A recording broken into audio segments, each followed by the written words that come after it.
17.600 rupiah untuk $1 Amerika. Angka ini bukan memori gelap dari tahun 1998. Ini adalah realita minggu lalu. Titik terendah sepanjang sejarah Republik Indonesia. Lebih hancur dari krisis moneter yang dulu membuat negara ini berdarah. Apakah ini keajaiban atau memang ada sesuatu yang selama ini tidak pernah diceritakan media asing tentang Indonesia?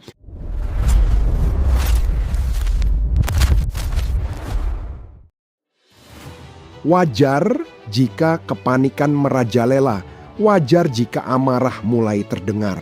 Tapi tunggu dulu. Di saat mata uang kita dipukul mundur, Badan Pusat Statistik merilis sebuah data yang membungkam para ekonom dunia. Ekonomi Indonesia justru meledak, tumbuh 5,61%, naik signifikan dari 4,87% di periode yang sama tahun lalu. Bagaimana sebuah negara yang mata uangnya sedang tertekan hebat justru mencetak pertumbuhan ekonomi yang membuat negara tetangga seperti Singapura dan Malaysia menelan ludah? Mari kita bedah situasi ini dengan kepala dingin. Rupiah memang sedang dihantam badai sempurna dari 16.700 di awal tahun, terus anjlok tanpa henti. Dan ini bukan murni kesalahan Jakarta. 3 ledakan global terjadi secara bersamaan. Pertama, perang di Timur Tengah yang mengancam Selat Hormuz membuat investor menarik uangnya dari aset berisiko. Kedua, dolar Amerika menguat secara brutal dan menekan semua mata uang dunia tanpa ampun. Ketiga, kekhawatiran melebarnya defisit anggaran membayangi sentimen pasar. Situasinya berat. Fakta ini tidak bisa dibantah, tapi dunia sering lupa membaca apa yang terjadi di akar rumput bangsa ini. Di tengah gempuran global itu, ekonomi Nusantara membuktikan daya tahannya. Pertumbuhan 5,61% di kuartal pertama bukanlah sebuah kebetulan.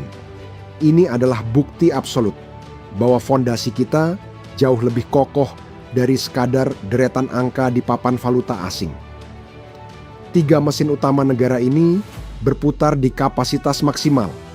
Industri pengolahan dan perdagangan terus berekspansi secara positif. Belanja pemerintah melonjak tajam hingga 21%, sebuah strategi agresif dari Presiden Prabowo untuk memacu ekonomi dari dalam. Dan investasi tumbuh nyaris 6%. Pemodal asing dan lokal masih menaruh kepercayaan mutlak di tanah ini. Lalu, ada satu fakta mematikan yang tidak dimiliki negara tetangga. Neraca perdagangan kita mencetak surplus 3,32 miliar dolar di bulan Maret. Ini adalah surplus ke-70 satu kali berturut-turut. 6 tahun penuh tanpa henti, kita lebih banyak menjual daripada membeli dari pihak asing. Dolar sedang mengamuk mahal, kita justru panen devisa dari ekspor. Mari kita bicara dengan logika perbandingan yang sederhana. Lihatlah Singapura, negara yang selama ini menyombongkan kekuatan finansialnya. Mereka hidup dari perdagangan global dan sangat bergantung pada impor bahan baku. Ketika dolar mengamuk dan pasar global goyah, ekonomi mereka langsung tercekik. Pertumbuhan mereka melambat signifikan. Malaysia mengalami nasib yang hampir sama. Sektor manufaktur mereka terhantam keras oleh krisis Timur Tengah, ringgit tertekan, dan mereka sedang berjuang keras untuk bernapas. Tapi Indonesia, kita memiliki pasar domestik sebesar 280 juta manusia. Kita memiliki kebun sendiri, pabrik sendiri, dan sumber daya alam yang tak terbatas. Saat bahan impor menjadi mahal, produk ekspor kita justru semakin kompetitif di pasar global. Dan pasar domestik kita terus berbelanja, menghidupkan urat nadi ekonomi nasional tanpa henti. Inilah alasan mengapa angka pertumbuhan 5% itu bisa eksis di tengah badai mata uang. Tentu saja, kita tidak sedang menutup mata dari realita.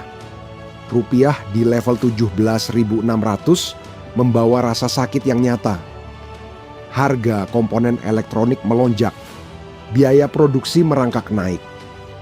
Pernyataan Presiden Prabowo bahwa orang desa tidak memakai dolar secara harfiah memang benar untuk transaksi harian. Tapi efek domino ekonomi tetap akan merayap lambat namun pasti. Pupuk impor yang naik dan fluktuasi harga pangan pada akhirnya akan menyentuh akar rumput.